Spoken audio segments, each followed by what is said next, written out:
Estás entrando en Vía Incógnita Radio. Acompáñanos por la senda de los enigmas. Un programa presentado por Luis Miguel Merino con la colaboración de Juan Antonio García y Rocío Maroto.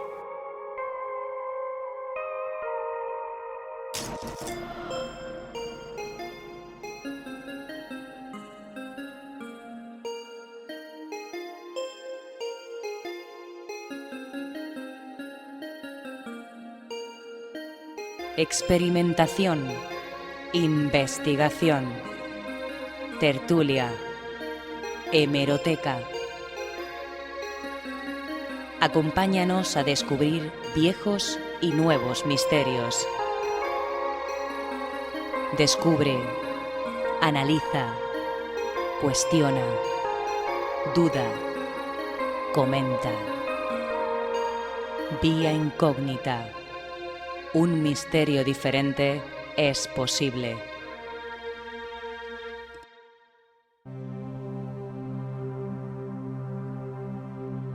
Hoy, en Vía Incógnita, nos movemos entre aguas y tierras escocesas, en nuestro viaje hacia el lago Ness. Tendremos una entrevista con Álvaro Palomo de City Explorers, emitido desde el cementerio de Old Calton, en Edimburgo. Estará con nosotros Daniel Domínguez, quien viene a contarnos unas extrañas experiencias que ha vivido en Reino Unido. Vuelve al programa Juan Miguel Marsella, quien viene a contarnos la leyenda del lago Sanabria. Continuamos con la sección Curiosidades y volvemos a perdernos entre los libros de nuestra biblioteca oculta, de la mano de Miguel Moraleda. Todo esto y mucho más en Vía Incógnita. ¡Comenzamos!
Amigos de Vía Incógnita, me gustaría que escucharais el siguiente audio con mucha atención. We want to ask you something. Can you knock on the wall if you are Jack? Remember, one knock on the wall is yes, two knock is no. Thank you very much. Are you Jack?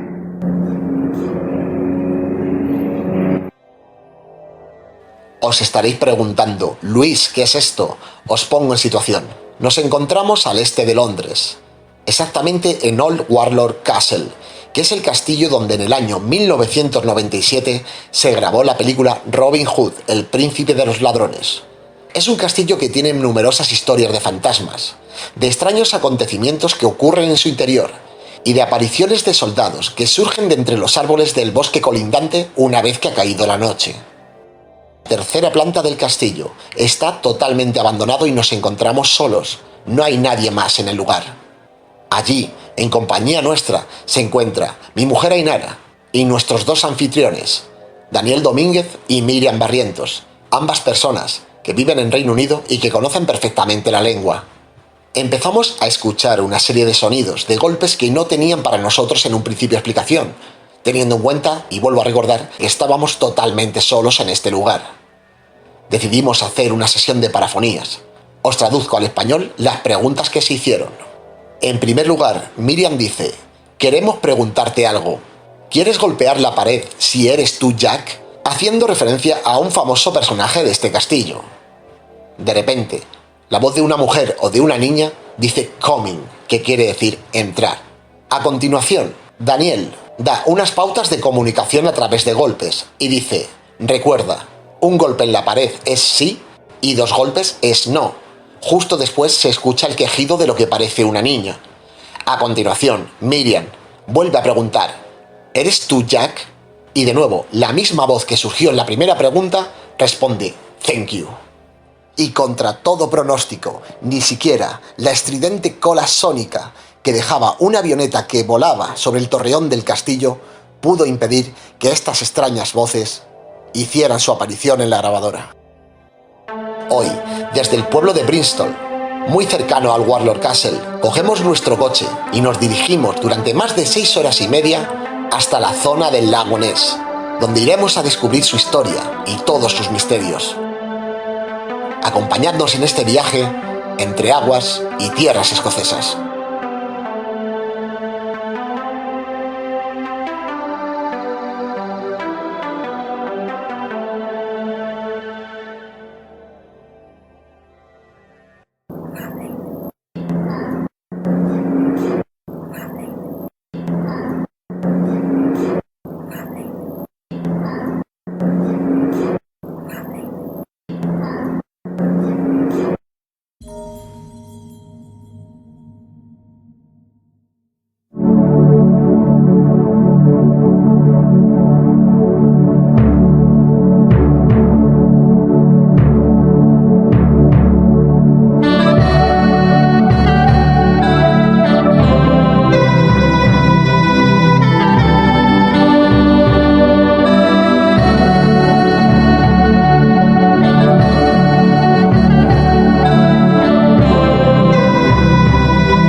Buenas tardes y bienvenidos todos los amigos de Vía Incógnita Radio. Como bien os anunciábamos, nos encontramos de camino a Escocia y además no es casualidad que nuestra primera parada es una parada muy especial. Ahora os vamos a contar dónde estamos, pero antes queremos presentar a las 2 personas que están haciendo de nuestros anfitriones, que nos han invitado a estas rutas tan de naturaleza mágica, de historia, de misticismo, de misterio. Ellos son Daniel Domínguez y Miriam Barrientos. Bienvenidos a Vía Incógnita. Hola, muy buenas. Hola, buenas. Oye, ¿qué os parece el lugar donde estamos? Antes de decirle a los oyentes dónde nos encontramos, ¿qué os dice este lugar? Muy tranquilo, muy bonito, muy verde, muy relajante. Un lugar mágico. Ahí habéis escuchado a Daniel, un lugar mágico, y no es para menos porque tiene una leyenda. Y permitidme que os la cuente. Indagando un poquito, hemos encontrado lo siguiente. Y escucharéis de fondo el agua de la cascada cayendo. Se trata de la cascada de Aire Force. Aire Force es una cascada situado en Lakes District en Cumbria, un área de Inglaterra famosa por su belleza y el esplendor de sus paisajes y lagos, montañas y bosques. Los lagos han sido popular destino de vacaciones y paseo para muchas personas durante siglos. Muchos de los poetas más famosos del movimiento romántico, como William Wordsworth o Samuel Taylor, encontraron inspiración y consuelo en medio de su magnífico paisaje. La leyenda de la que se habla es la de Lady Emma y Sir Eglamour. La leyenda cuenta cómo había una vez un audaz y noble caballero llamado Sir Eglamour, que estaba prometido a la bella Lady Emma. Siendo una dama de considerable belleza, tenía muchos pretendientes, pero había elegido a este caballero como preferencia a todos los demás. Este caballero, aunque amaba profundamente a Lady Emma, era en gran medida el caballero andante y viajaba a menudo a tierras lejanas para luchar contra todo tipo de enemigos extranjeros y tener muchas aventuras diferentes. Aunque la pareja estaba verdaderamente enamorada, Sir Eglamour cada vez pasaba más tiempo lejos de su dama. Comenzó a caminar dormida, incluso siendo encontrada deambulando en sueños en los jardines a veces. Mientras dormía, comenzó a vagar más lejos, visitando lugares que eran especiales para ella. Una noche se levantó dormida y deambuló más allá de los jardines. Por coincidencia, sucedió que el noble caballero regresó esa noche y, deseoso de ver a su amada, la había buscado por toda la casa. Al no encontrarla, La había buscado afuera y finalmente se dirigió a la cascada de Air Force. Allí la vio parada en el mismo borde de la cascada, llamándola con alegres saludos. Ella no mostraba señales de haberlo escuchado, y él se preocupó y se confundió, pensando que era el sonido de la cascada lo que impedía escucharlo, o que él había encontrado su fantasma. Tocó suavemente su hombro.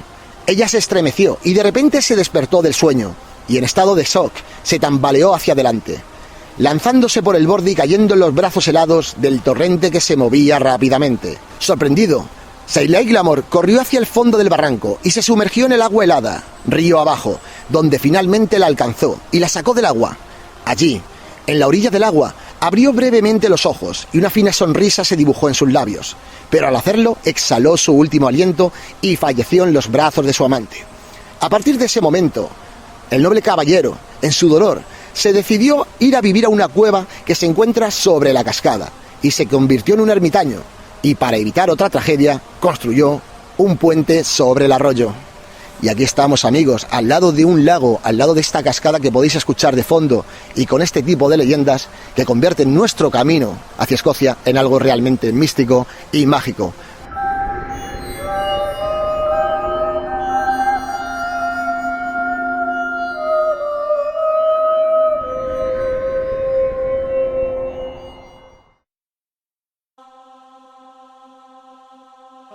Bueno, amigos, nuestra siguiente parada es en el castillo de Brougham. El castillo de Brougham fue construido por Robert de Vixpoint a principios del siglo XIII. El castillo fue construido en el sitio de la anterior fortaleza romana de Brocabum y se encuentra a las orillas del río Heymont. Con el estallido de las guerras anglo-escocesas en el año 1296, este castillo se convirtió en una importante base militar y las defensas de madera del castillo fueron reemplazadas por muros de piedra y una gran puerta de entrada. Aunque de fecha relativamente tardía, la impresionante torre del homenaje es de estilo normando tradicional y se ha debatido si data de la década de 1180 o si fue construida por Robert K. en el año 1203. Es posible que una fundación anterior la predeciera, ya que Enrique II concedió originalmente la tierra a un tal Gospatrick, el hijo de Orm. Sin embargo, la documentación relacionada con el castillo en este sitio solo se refiere al periodo posterior de Robert de Vipont. Durante el siglo XVIII también se construyeron una imponente puerta de entrada y un salón. Este castillo, Brougham, se convirtió en un bastión de Clifford a través del matrimonio y se otorgó una licencia para almenar a Robert de Clifford en el año 1309.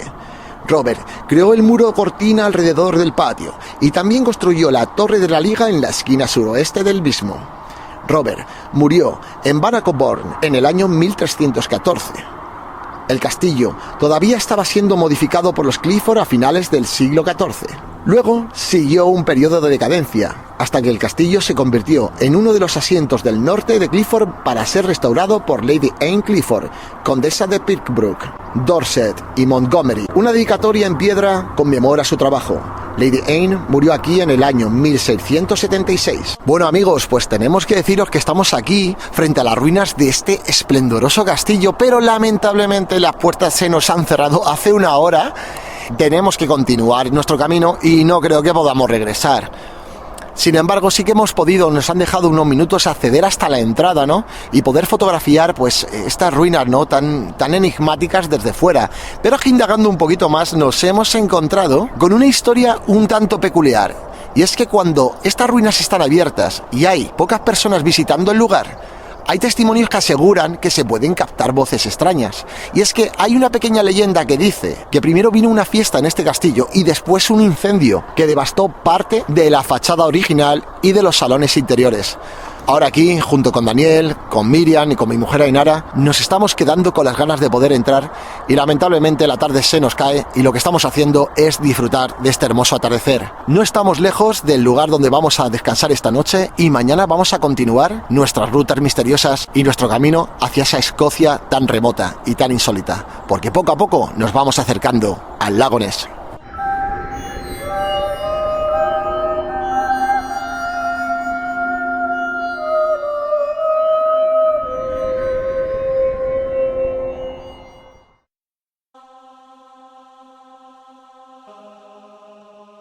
Y aquí, al lado del castillo de Brougham, se encuentra la iglesia de Motherdale, perteneciente a Cumberland. Mother Lane es una parroquia eclesiástica en el condado de Cumberland, creada en el año 1742 a partir de una capilla en la parroquia antigua de Greystock. Los registros parroquiales datan del año 1634 y las transcripciones del obispo del año 1662. Además, contiene el Diccionario Geográfico Imperial de Inglaterra y Gales del año 1870. Motherdale es una capilla en la parroquia de Greystock, Cumberland, que contiene un valle de montaña salvaje de su propio nombre, rodeado con un total de 69 viviendas. El inmueble se encuentra subdividido. El valle tiene características interesantes. Drena hacia Ullswater y linda con un paisaje muy pintoresco, pero está flanqueado por páramos y montañas dóciles y áridos. La vida es una vicaria en la diócesis de Carlisle.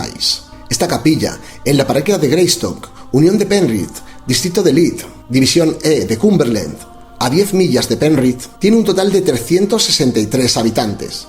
La capilla está situada en el lado este de un extenso páramo y solo ofrece pastos toscos, con la excepción aproximadamente de 20 acres de tierra cultivable y prados cercanos.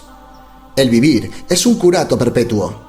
Robert Grisales, en el año 1722, construyó la única escuela que hay en esta localidad. Cabe decir como curiosidad que contiene un pequeño cementerio con no más de 6 tumbas anónimas, en las cuales apenas se puede leer la inscripción, y unos extraños signos grabados en el muro de la misma, cuyo significado no hemos conseguido encontrar.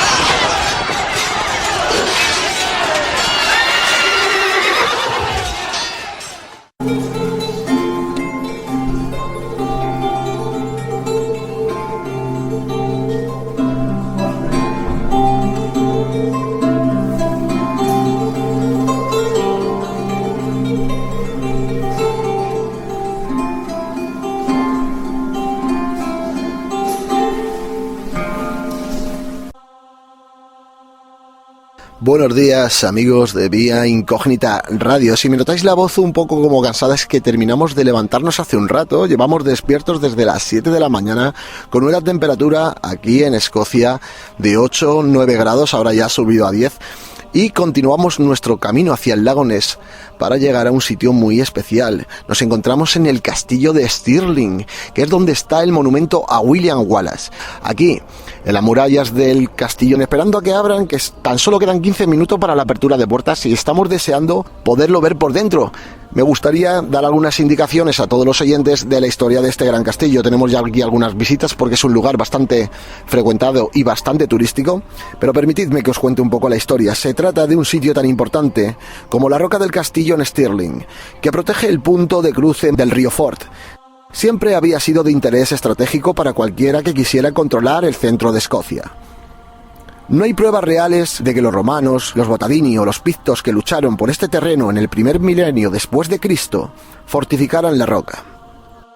Simplemente parece muy probable que lo hubieran hecho y lamentablemente es solo una teoría atractiva que la leyenda de Camelot se base en un castillo aquí durante la conquista de partes de Escocia por parte del rey Arturo en los años 500. Durante una larga y sangrienta historia, el castillo de Stirling ha sido atacado o sitiado al menos 16 veces. Se han librado 3 batallas en sus inmediaciones, 2 de las cuales fueron puntos de inflexión en la historia de Escocia, y una cuarta batalla igualmente importante tuvo lugar a unas pocas millas al norte. Varios reyes y reinas escoceses han sido bautizados, coronados o muertos en el castillo de Stirling, o cerca de él. Al menos el rey fue asesinado en las cercanías, mientras que otro cometió un asesinato dentro de sus muros. Con la excepción de las defensas exteriores, la mayor parte del castillo de Stirling se remonta al periodo de 100 años entre el 1496 y el 1583, y a los esfuerzos de los reyes James IV, V y VI, y una de sus reinas, Mary de Guise. Pero el castillo proporcionó un hogar para los reyes y reinas escoceses, desde los días de Alejandro I, y probablemente antes, hasta la unión de las coronas escocesa e inglesa bajo James VI. Así que nos vamos a introducir, amigos, y enseguida estamos con vosotros en estas rutas misteriosas porque continuamos nuestro camino hacia el lago Ness.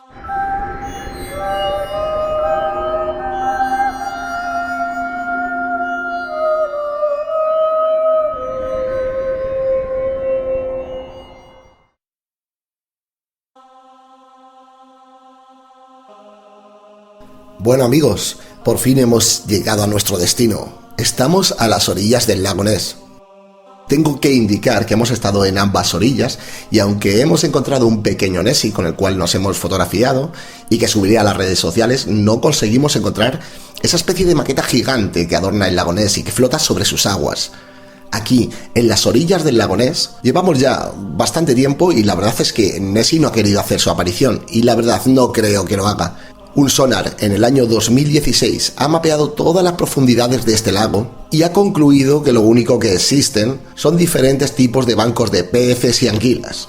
Sin embargo, el mito de Nessie todavía sigue creando expectativa. Todos los años se renueva el mito con nuevas fotografías, la gran mayoría falsas por supuesto, y los souvenirs para los turistas no se hacen esperar en ninguno de los lugares que hay cerca de este gran lago.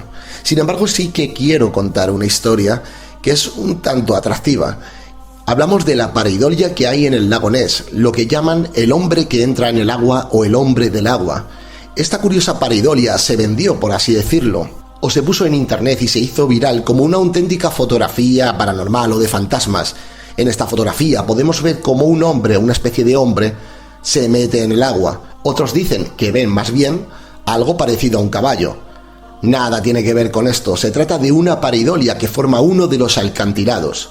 Si nos colocamos en cierta posición podemos comprobar que las diferentes tonalidades de las piedras producen un efecto óptico bastante interesante.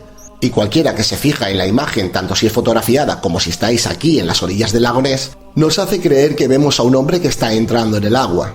Una auténtica pareidolia no circunstancial dependiendo de la posición que ha traído muchísima confusión. Ahora, a continuación, a 15 minutos de aquí en coche, vamos a subir a Boleskine House, la casa de Aleister Crowley. Ya sabéis, ese famoso ocultista que compró esta casa a las orillas del lago Ness, en un principio para un descanso estival, pero se descubrió después que él estuvo muchísimo tiempo realizando todo tipo de extraños rituales. Y las malas lenguas dicen que dejó abierto una serie de portales antes de fallecer. Estos portales se dice que siguen abiertos y que extraños fenómenos paranormales todavía recorren sus ruinas. Vamos a comprobar si esta historia es cierta. Hasta ahora, amigos.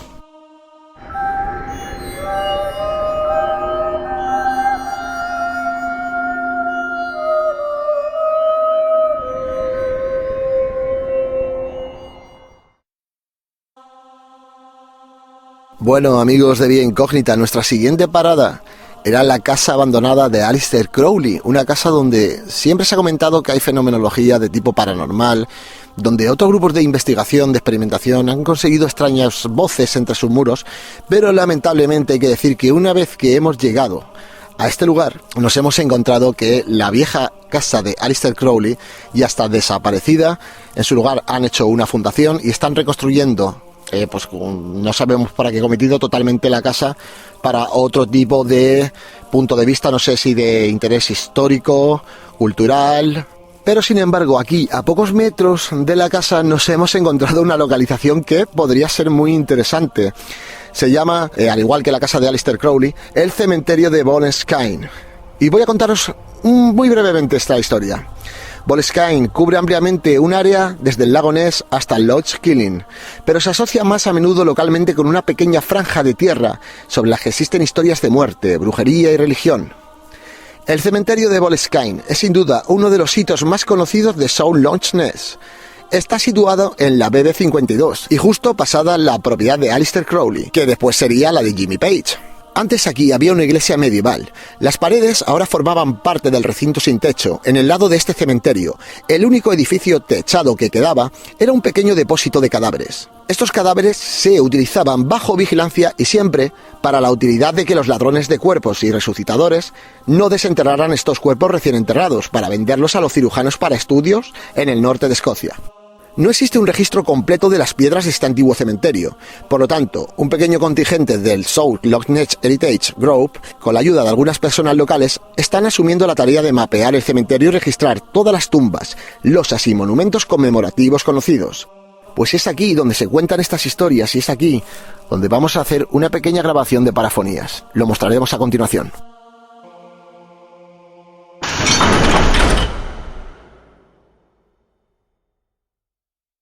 Grabación de parafonías en Boleskine Cemetery. Vamos a realizar una serie de preguntas, puesto que yo el inglés no se me da muy bien. Voy a dejarle tanto a Miriam como a Daniel la potestad de formular esas preguntas, ¿vale?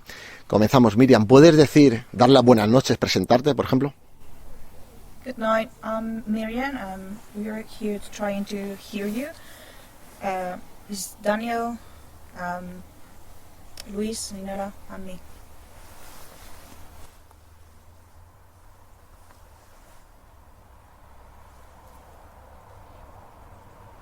¿Puedes preguntar si hay alguien aquí con nosotros?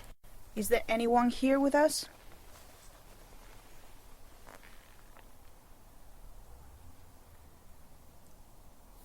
¿Puedes preguntar cuántos cuerpos hay enterrados en este cementerio?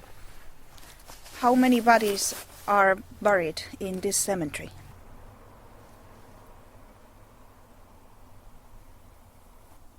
¿Puedes preguntar si había alguna fecha importante para alguna persona que esté aquí? Is there any special date for anyone here?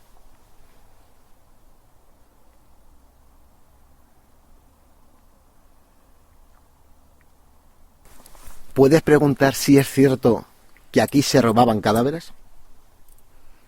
Is it true that some bodies were stolen from this cemetery?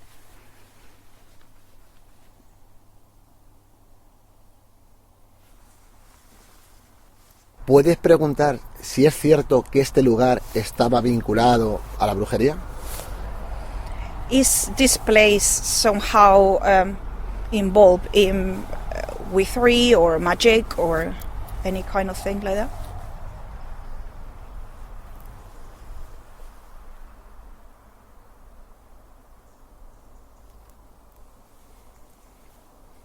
Vale, a continuación Miriam se va a despedir, vamos a cerrar la sesión parafónica. Si puedes decir una especie de saludo o de despedida, ¿no? Por si hay alguien que ha querido interactuar con nosotros, despedirte simplemente por estar con nosotros. Is there any war victims here? If they want to be known, just let us know by any sound or saying something, please. Vamos a analizar los audios y si tenemos alguna respuesta la pondremos a continuación. Hasta ahora, amigos.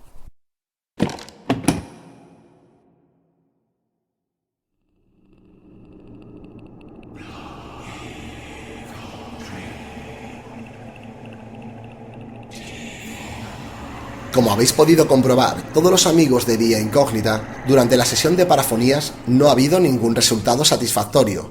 No obstante, he querido dejar la sesión parafónica recortando algunos segundos y algunas partes menos importantes porque me parecía muy curioso que pudierais escuchar cómo se hace una sesión de este tipo mezclando ambos idiomas. Las preguntas en español y traducidas posteriormente al inglés. Si bien hemos estado rodeados de algunos mosquitos por la cercanía al agua del lago Ness, y podemos escuchar de fondo a algunos coches que pasaban por la carretera, es una sesión parafónica muy curiosa que os he querido mostrar.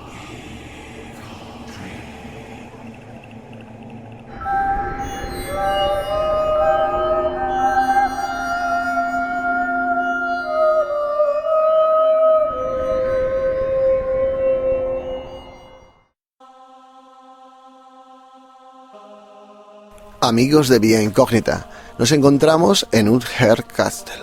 Tras la guerra de independencia, los guardianes mantuvieron este castillo como propiedad de la corona. Sin embargo, no tardó mucho en figurar en los planes de los MacDonald, señores de las islas. En el año 1384, Unher estaba en manos del hijo de Roberto II, Alexander Stewart, conde de Buchan, un hombre imprevisible al que se conocía como el Lobo de Badenoch. Unher alcanzó su máximo desarrollo bajo su control, antes de que la muerte de su esposa Eufemia, condesa de Ross, sumiera el futuro del castillo en la incertidumbre.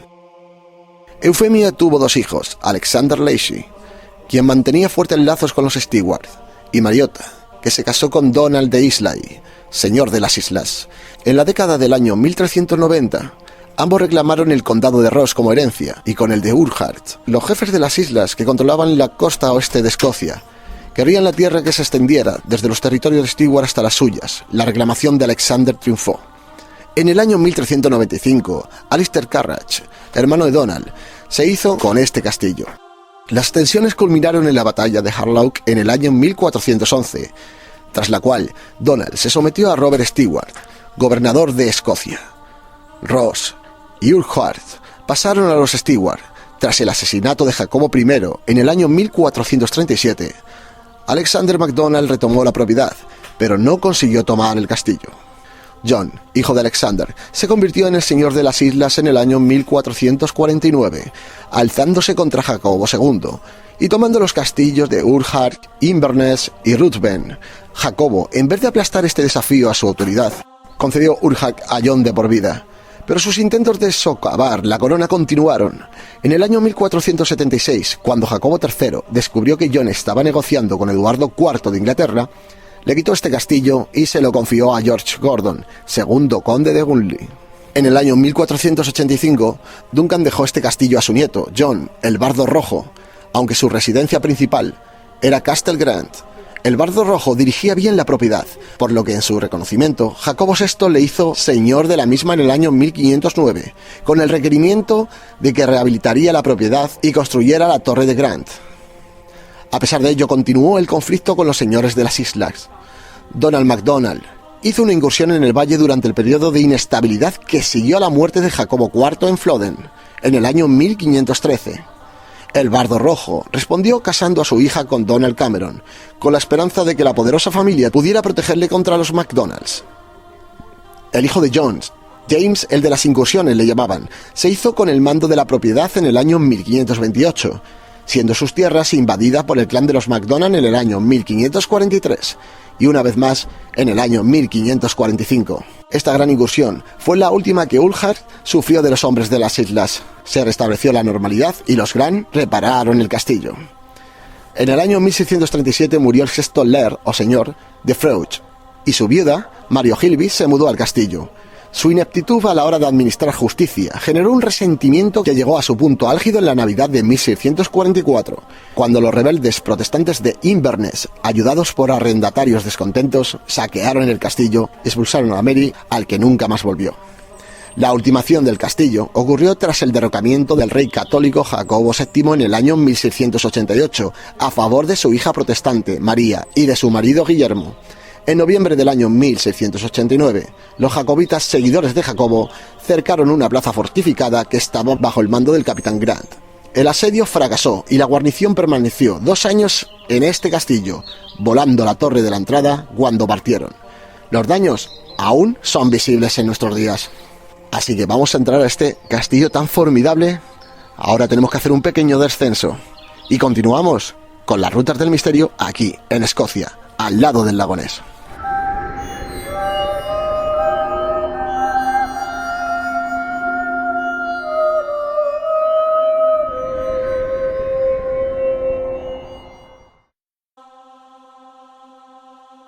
Amigos de Vía Incógnita, ¿dónde nos encontramos ahora? Estamos en el castillo de Erian Donnan, considerado uno de los castillos más encantados de toda Escocia, y es que no es para menos. Permitidme que os cuente un poco la historia de este gran castillo. Famoso por su aparición en muchas películas, incluido Los Inmortales, con Sean Connery, el castillo de Erian Donnan fue construido por el clan Mackenzie y el clan MacRae para defender el área de los invasores vikingos. Controlaron la mayor parte del norte de Escocia entre los años 800 y 1266 después de Cristo. Sin embargo, se cree que hubo un asentamiento en esta isla desde finales del siglo VII, cuando se cree que el santo obispo irlandés, Donnan, formó una pequeña comunidad aquí. A principios del siglo XIV, Robert de Bruce estuvo escondido aquí durante un tiempo. En el año 1331, Randolph, conde de Moray, hizo ejecutar aquí 50 hombres y exhibió sus cabezas decapitadas a lo largo de los muros del castillo. El castillo fue un bastión de las rebeliones jacobitas durante los siglos XVII y XVIII. En el año 1719, el castillo fue destruido por el gobierno inglés por su papel en los levantamientos. El castillo estuvo guarnecido por 46 soldados españoles que apoyaron a los jacobitas cuando el castillo soportó fuertes bombardeos durante 3 días, dejando el castillo en absoluta ruina. El castillo estuvo en ruinas durante más de 200 años hasta que el teniente coronel John McRae compró la isla en el año 1911. Reconstruyó el castillo durante los siguientes 20 años hasta que se completó formalmente en el año 1932, según las especificaciones originales, devolviendo el castillo a su antigua gloria. El castillo, que está hoy aquí, es como se vería en el siglo XVII y principios del XVIII, y como era cuando se completó en el año 1932. ¿Y qué fantasmas tenemos aquí? Bueno, tenemos el fantasma de un soldado español. Durante la rebelión jacobita, 46 soldados españoles estaban estacionados aquí cuando el castillo fue atacado por varios barcos del gobierno, lo que finalmente provocó su muerte y la destrucción de los castillos. Se cree que uno de los fantasmas más conocidos es el de Elian Donnan, que es uno de los soldados que murió ese día. Su espeluznante aparición se ha visto a menudo en la tienda de regalos agarrándose la cabeza debajo del brazo, según cuentan. Luego tenemos el fantasma de la señora Lady Mary. Esta aparición se ha presenciado muchas veces en uno de los dormitorios del castillo. Bueno, veréis, amigos, estábamos recorriendo el interior del castillo, hay algunas visitas, y hay que decir que una de las cosas que me ha sorprendido, tal vez un poco para mal, es que muchas de las zonas están clausuradas. No entendemos si es porque hay que volver a reformarlas, pero sin embargo hay muchas zonas cerradas y curiosamente hay 2 dormitorios donde, bueno, hemos descubierto que pone hay un cartel que indica que parece que es un dormitorio donde pone que hay fantasmas y resulta que preguntando, no, lo que ha ocurrido es que las trabajadoras de este castillo de limpieza se han encontrado con estos 2 fantasmas que os estoy citando en 2 de los dormitorios interiores del castillo y lamentablemente, pues oye, lo tenemos cerrado con llave y no podemos entrar. Otra de las cosas que me ha llamado la atención es que hay grifería, es decir, es que parece ser que este castillo, no sabemos quién, pero parece ser que hay ciertas habitaciones que sí que se están utilizando, es decir, hay gente que está viviendo en este castillo. No obstante, es un castillo súper enigmático, que tiene un gran museo en su interior que es digno de ver, pero no quiero despedirme sin contar una de las leyendas que también corren a través de él. Permitidme que os hable de Shamus, un niño con poderes. Hace mucho tiempo vivía un Chef Fane, un cacique, en Kentile, que decidió descubrir si había algo de verdad en una antigua creencia. Esta decía que si un niño, tras destetarse, bebía su primera leche de vaca directamente del cráneo de un cuervo, recibiría facultades sobrenaturales. Su vida transcurría entre juegos y travesuras hasta que un día el padre encontró a Shamus bajo un manzano, mirando hacia las ramas y emitiendo sonidos. El jefe descubrió entonces que el conocimiento de la lengua de las aves había sido otorgado a este hijo. A medida que transcurrió el tiempo, los poderes de Shamus siguieron aumentando. Las aves marinas le contaban quién venía por el mar y los pájaros que volaban cerca de la casa de su padre sobre quién había visto en el campo. Así que Shamus fue creciendo y se convirtió en un joven bendecido con sabiduría y valor. Emprendió su partida y al llegar al puerto se percató de que un barco estaba a punto de partir ese mismo día. Shamus se sintió afortunado y pidió unirse como tripulante, que aceptó su petición. Navegaron por mares tranquilos y tormentosos hasta llegar a Francia. Una vez allí, Shamus decidió continuar su peregrinación a pie, con paso ligero y con el corazón listo para la aventura. Después de un tiempo llegó a un gran jardín, donde flores que no había visto antes crecían sobre un manto de hierba. A lo lejos divisó unas torres majestuosas que parecían alcanzar el cielo y supo que era la casa de un rey. Sorprendido, observó cómo el cielo sobre el palacio estaba lleno de pájaros que lo inundaban todo con sus gritos ensordecedores. Shamus le dijo entonces al criado que él podría ayudarles a librarse de tal angustia y preguntó si podría llevarlo ante el señor de palacio. Por fin llegaron a una pequeña habitación donde estaba el rey. Shamus se percató de que ni las ventanas cerradas ni los centinelas eran la solución. Mientras tanto, el rey le juró a Shamus que por su espesa barba y por todos los santos de Francia, si los pájaros dejaban de atormentarlo, lo recompensaría generosamente. Tan pronto como el último hacha quedó silenciada, enormes bandadas de pájaros salieron volando para reconstruir sus nidos entre los árboles. Desde ese día, el rey de Francia no tuvo que preocuparse más por ningún pequeño gorrión. Fiel a su palabra, Samus fue ampliamente recompensado con un barco y gran cantidad de oro por su ayuda. Con este elegante barco, Samus zarpó rumbo a más aventuras. Visitó las tierras de los pueblos de piel oscura, donde el oro se encontraba desatendido en el suelo, y navegó entre las islas donde ningún hombre había dejado nunca su impronta. Un día, la proa dorada de su navío se abrió paso a través de las calas del mar brumoso de las Hébridas. Cuando vieron a la gran nave de los miembros del clan, se quedaron sin aliento ante tal magnificencia.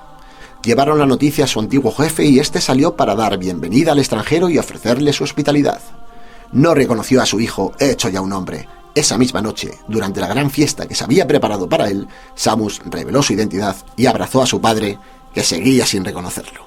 Con todos los miembros del clan presentes, restauró el nombre de su hijo y su derecho de herencia sobre estas tierras. Continuamos nuestras rutas de misterio, aquí, en el lago Ness.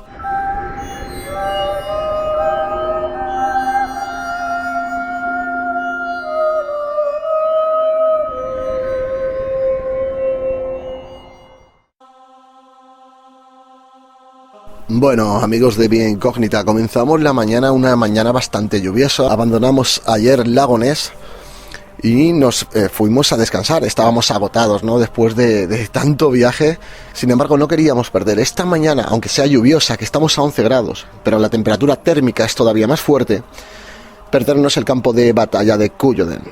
El campo de batalla de Culloden fue el escenario de una de las últimas batallas que tuvo lugar en el suelo británico.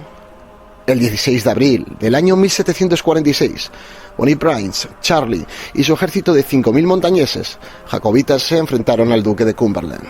El campo de batalla de Culloden es uno de los lugares que todo el mundo debería visitar si va a hacer turismo en Inverness, el pueblo donde nos encontramos, o escaparse a las Highlands. Esta marisma desolada, en la que el terreno sigue hundiéndose y rezumando el agua, entre lo que un día fue el escenario de la última batalla librada en suelo británico.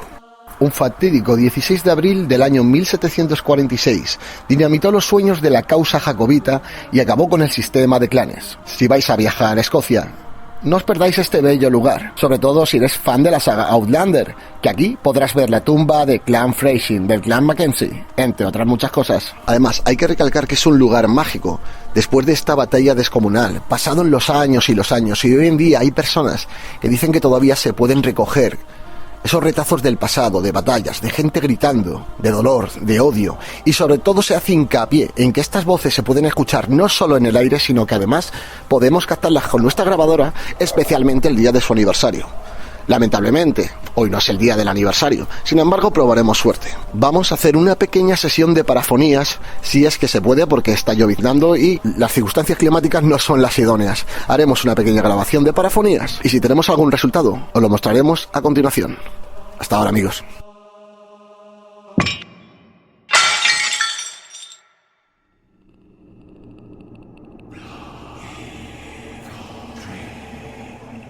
Cabe destacar que durante el intento de grabación parafónica en el campo de batalla de Culloden nos ha sido totalmente imposible realizar la prueba, puesto que de repente ha empezado a llover.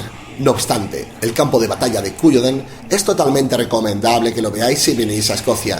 No dejéis pasar esta gran localización por alto.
Hemos llegado por la noche a Edimburgo y me he llevado una grata sorpresa.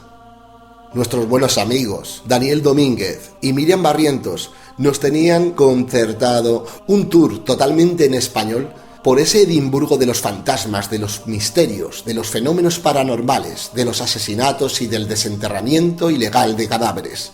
Este tour está llevado por Álvaro Palomo, que conoce todos sus entresijos y que ha investigado algunas de las historias más curiosas y más tenebrosas de este lugar. Después de estar por callejones, con muchas historias de fantasmas, de hablarnos de las galerías, de lo ocurrido en el Puente de los Suicidios y de otros muchos casos que no me daría tiempo a citar aquí, quiero centrarme en la última visita de este tour. Álvaro Palomo nos ha llevado hasta el cementerio de Old Calton, así que me vais a permitir que brevemente cuente su historia. El cementerio de Old Calton Burial Ground, de Edimburgo es uno de los cementerios más famosos de la ciudad. Parece mentira que este tranquilo cementerio, asentado sobre una verde colina, sea el protagonista de innumerables leyendas. Si venís a Edimburgo lo encontraréis fácilmente en el camino a Cantwell Hill, desde Waterloo Place, a mano derecha según se sube. Lo bonito de este cementerio es realmente venir de noche, aunque tampoco creo que se le reste protagonismo si venís de día. Abierto a principios del siglo XVIII, este cementerio es especialmente conocido por albergar la tumba de David Hume, el filósofo escocés más reconocido, cuya escultura, por cierto, encontraréis en el Royal Mile, a la altura del Lawn Market. Dicen que tocarle el dedo gordo del pie trae buena suerte. Podéis comprobarlo vosotros mismos. Realmente, el cementerio de Calton se extendía hasta la actual zona de Waterloo, y por debajo de la calle principal desde la que se accede a él.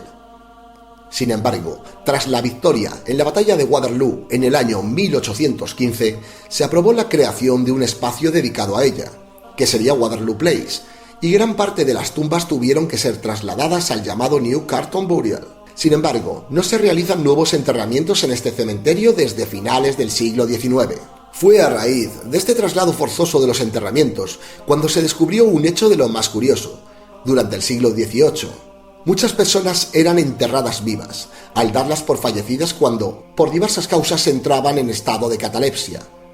A ojos de un habitante del siglo XVIII, alguien que no se movía ni respondía a ningún estímulo estaba claramente muerto, y por lo tanto debía ser sepultado. Al mover las tumbas del viejo al nuevo cementerio de Calton, se descubrió, o eso se cuenta, que una buena parte de los ataúdes tenían marcas de golpes y arañazos en la cubierta, y que muchos de los enterrados habían fallecido, en realidad por asfixia. Lo cierto es que ya por el siglo XVIII alguien debió intuir lo que estaba pasando, pues se pusieron de moda los llamados ataúdes de seguridad, que incluían todo tipo de ingeniosas ideas para que, si el muerto despertaba, pudiera avisar para que lo sacaran. Una de ellas era atarle una cuerda a la mano conectada a una campanilla para que pudiera hacerla sonar si despertaba. Álvaro Palomo ha conseguido el dato, y de todos los enterramientos de supuestamente seres vivos, solo 4 se salvaron por este procedimiento. De ahí la famosa frase, salvados por la campana. Uno de los elementos de Old Calton Cemetery que más llama la atención y que es visible desde varios puntos de la ciudad es el monumento a los mártires políticos, un gran obelisco erigido en homenaje a 5 reformistas del siglo XVIII, muertos por motivos políticos. Estos habían tratado de promover una reforma liberal en el gobierno británico de aquel entonces, fomentando la implantación del sufragio universal, probablemente bajo el influjo de la Revolución Francesa que en esos momentos estallaba en Francia. Fueron enviados a Australia, la prisión británica por excelencia por aquel entonces, pero varias décadas después, y con unos cuantos cambios políticos por el camino, las tornas se invirtieron y estos 5 revolucionarios comenzaron a ser considerados más bien unos mártires de la política de un régimen arcaico. Así pues, a mediados del siglo XIX, se erigió este monumento en su memoria. Con casi 30 metros de altura, amigos, representa de forma simbólica un faro que guía a las almas de estos mártires de vuelta a casa. Y estamos aquí al lado de una tumba que da mucho miedo. Hablamos de la tumba de David Hume, considerado uno de los principales filósofos de la Ilustración y uno de los intelectuales más importantes de Escocia. David Hume fue enterrado en este cementerio, en una especie de mausoleo de forma cilíndrica, diseñado por el arquitecto Robert Adam.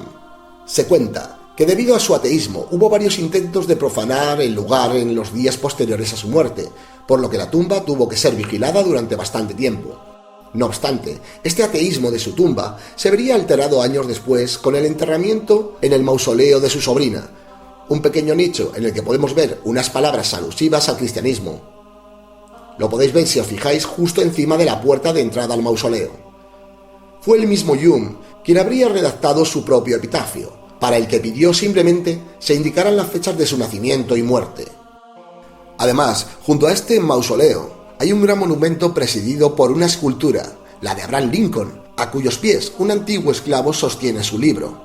Está dedicada a los soldados fallecidos durante la Guerra Civil de Estados Unidos, en la que participó un pequeño contingente de escoceses, que se sumaron a los unionistas del norte. Uno de ellos, William Nile, que murió por heridas de guerra a su regreso a Edimburgo, y está enterrado bajo este mismo monumento. Tenemos también la torre de vigilancia. En el cementerio podremos ver una torre de vigilancia que se asemeja a un pequeño castillo. Fue construida en el año 1820, cuando el nuevo cementerio fue abierto tras el traslado de las antiguas sepulturas. Su función era vigilar que los ladrones de tumbas no cometieran delitos en el cementerio, pues era muy habitual que profanasen los enterramientos para vender clandestinamente los cadáveres de tumbas recientes a la escuela de medicina.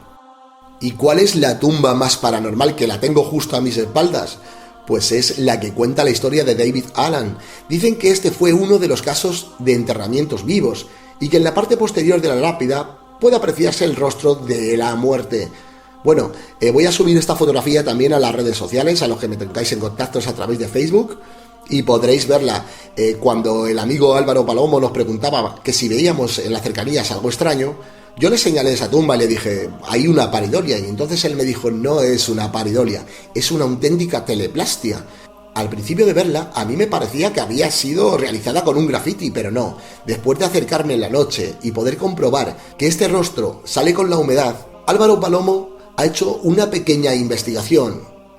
A través de ayuntamientos y hemeroteca, ha descubierto que esta tumba ha sido reparada en varias ocasiones desde hace 200 años, y sin embargo, esta cara monstruosa y deformada todavía continúa saliendo en la lápida de esta tumba. Ya para concluir, tengo que deciros que el cementerio está abierto al público las 24 horas. Es el único cementerio, amigos de Vía Incógnita, que está abierto en Edimburgo todo el día y toda la noche, por lo que podéis aprovechar para visitarlo si subéis a Cantol Hill, a la ida o a la vuelta. En este cementerio, al igual que en otros cementerios famosos de Edimburgo, algunas empresas turísticas organizan los llamados tours de fantasmas. Así que yo recomiendo Free Tours con Álvaro Palomo. Pero si os atrevéis, podéis hacer la visita por vuestra cuenta, de noche si sois unos valientes, y tratar de encontrar todas las tumbas y monumentos de los que os hemos hablado. Un pequeño detalle que se nos había olvidado deciros, este cementerio fue antiguamente lugar de ahorcamiento de delincuentes y ajusticiados.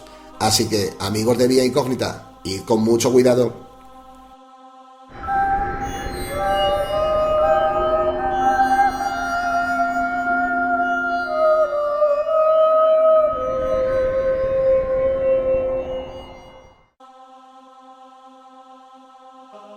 Amigos de Vía Incógnita, nos encontramos por la mañana recorriendo el centro de Edimburgo, camino al cementerio de Greyfriars, que mi mujer Ainara está aquí al lado y me está corrigiendo, me dice que no se dice Greyfriars, sino que se dice Greyfriars. Me vais a tener que perdonar porque mi inglés es un poquito pez. Pero vamos a hablar de este cementerio y de su aterrador poltergeist, George Mackenzie. Está cuajado de historias, al cual más increíble y espeluznante. No hay cementerio sin iglesia, y el de Greyfriars no es una excepción, puesto que pertenece a su propia iglesia, Greyfriars, que toma su nombre Grey igual a gris y Friar igual a monje, perteneciente a los franciscanos que gestionaron el lugar hasta que la Reforma Protestante acabó con las órdenes monásticas en el año 1559.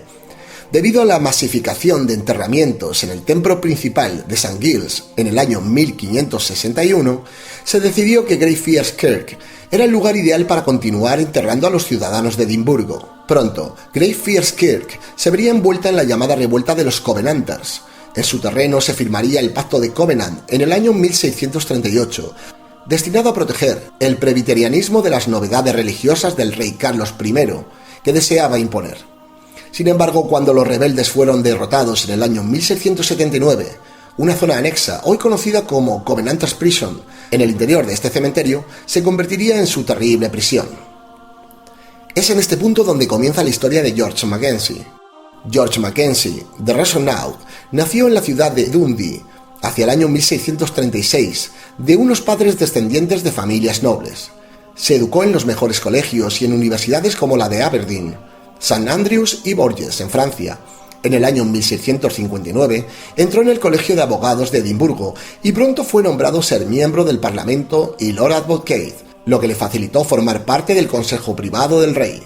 Eso sí, su ascenso implicó la tortura y ejecución de muchos de aquellos Covenanters que habían sido encerrados en el año 1679. Tampoco es que este hombre tuviera mucha elección. Como Lord, correspondía a George Mackenzie perseguir a los rebeldes Covenanters.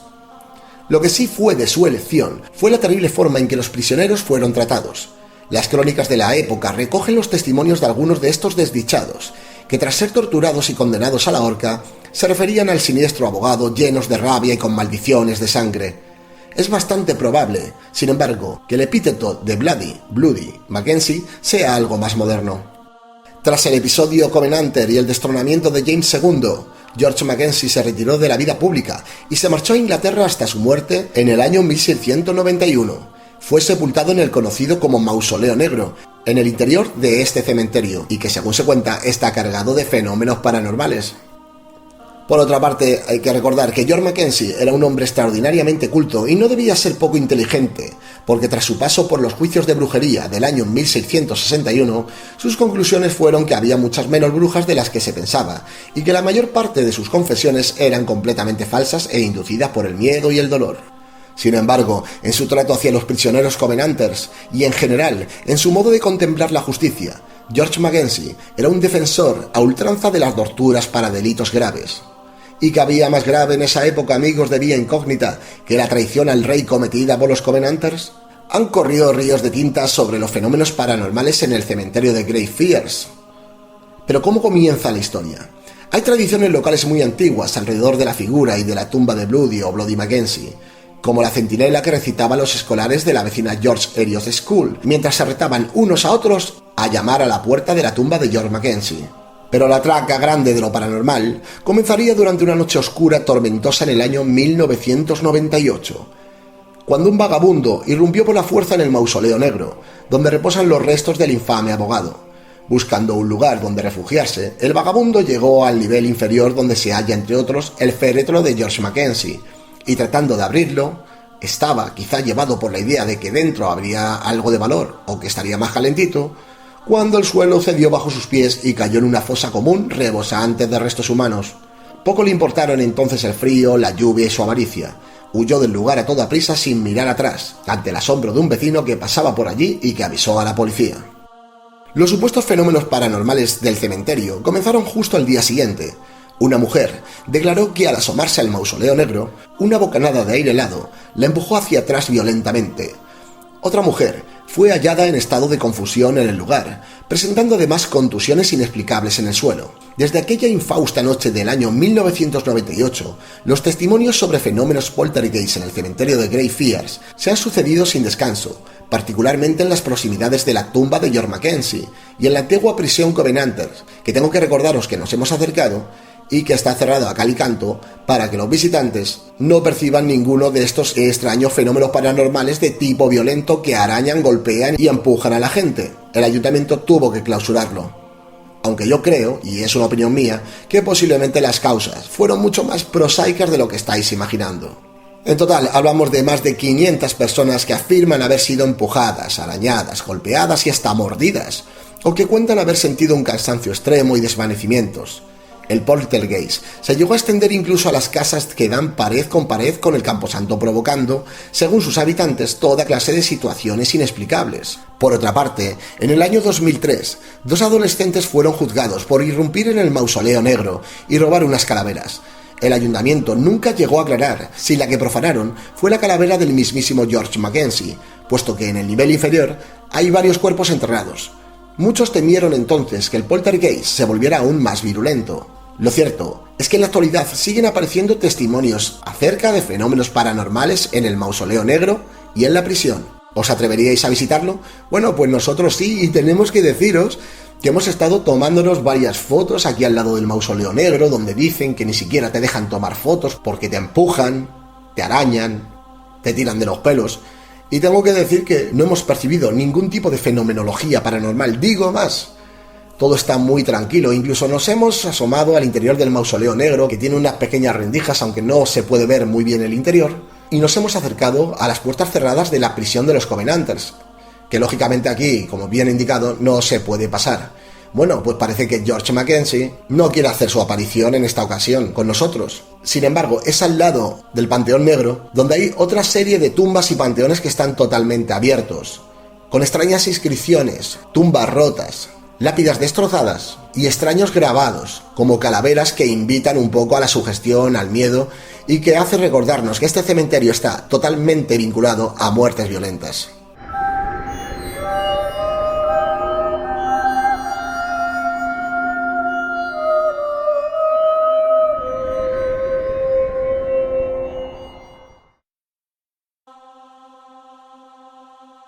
Amigos de Vía Incógnita, ha llegado el momento de regresar a casa. Nos hemos despertado muy temprano, hemos desayunado todo lo rápido que hemos podido, hemos metido rápidamente las maletas en el coche y ahora nos dirigimos de nuevo al sur, hacia el aeropuerto de Bristol, donde tenemos el vuelo a las 6 de la tarde. Quiero hacer un pequeño resumen de esta etapa final, porque aquí en Escocia no todo ha sido historia y misterio, también ha habido lugar para paisajes y para naturaleza. Hemos podido visitar el sur de la isla de Skye, arropada por acantilados, montañas, quebrados, cordilleras y hermosas cascadas y cataratas que no podéis dejar por alto. Eso sí, en una isla donde las carreteras comarcales muy transitadas son bastante peligrosas al estar hablando de auténticos puertos de montaña, así que si venís a la isla de Skye tenéis que tener mucho cuidado con los coches y recordar que estamos en Inglaterra y aquí se conduce por el lado contrario. Quiero también citar especialmente a la ciudad de Edimburgo, que a mí me ha encantado. Es una ciudad cosmopolita, donde tenéis absolutamente de todo.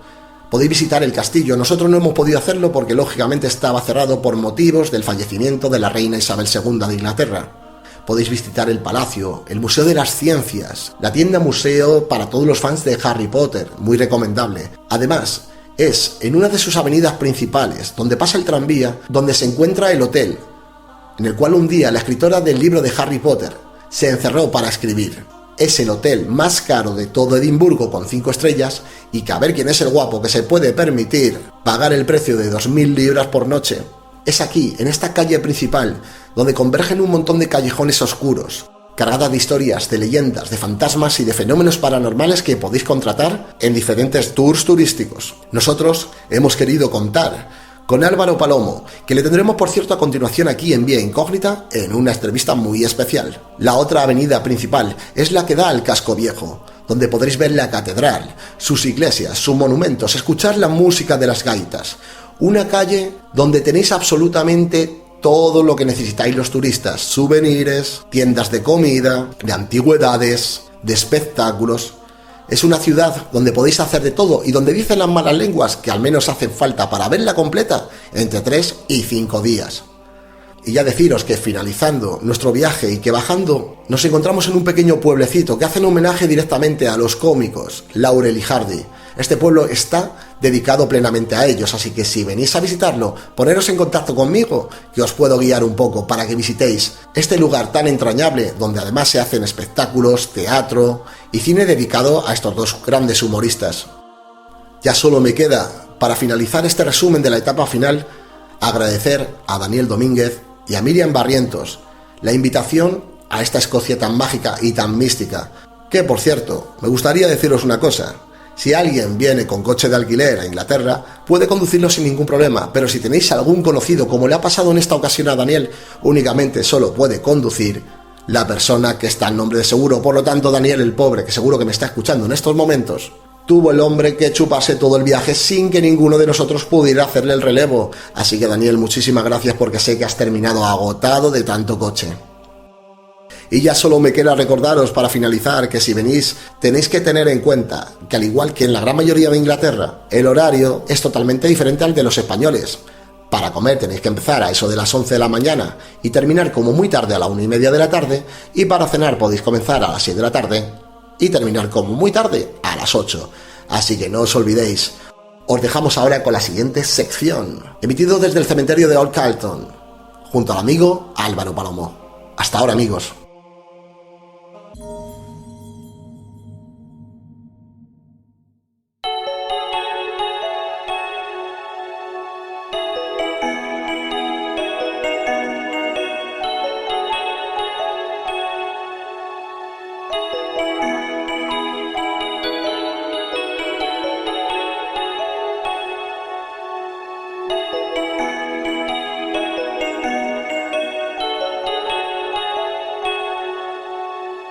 Estás escuchando Vía Incógnita.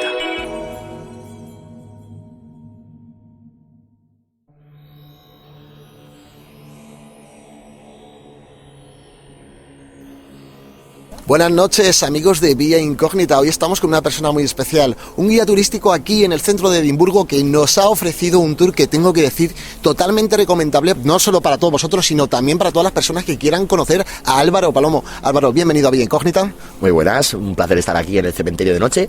¿En qué cementerio he estado, por cierto? Estamos en Old Calton, en el centro de la ciudad de Edimburgo. Lo tenemos al ladito de Calton Hill, una zona con las mejores vistas de la ciudad, además. Es uno de los más antiguos, de los más curiosos.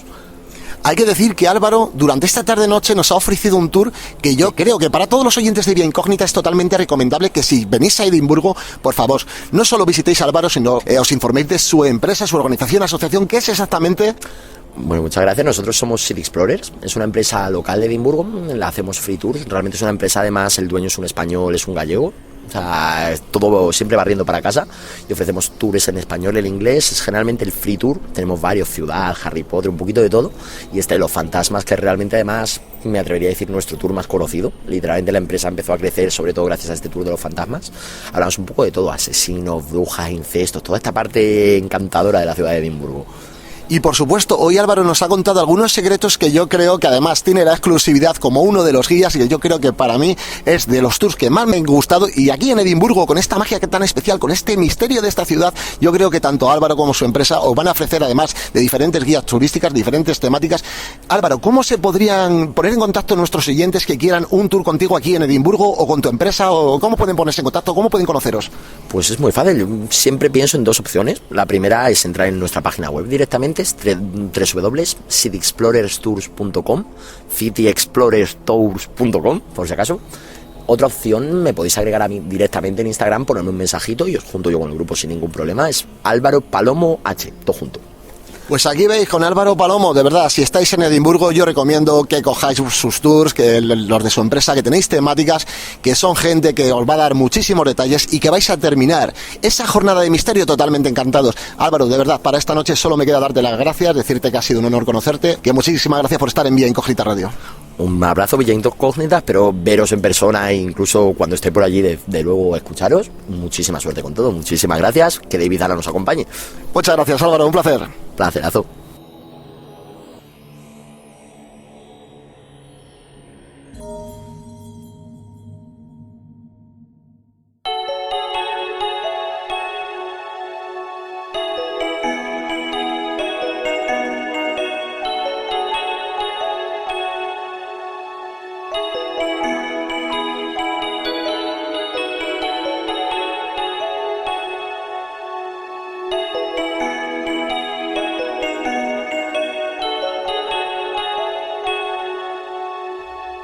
Estás escuchando Vía Incógnita.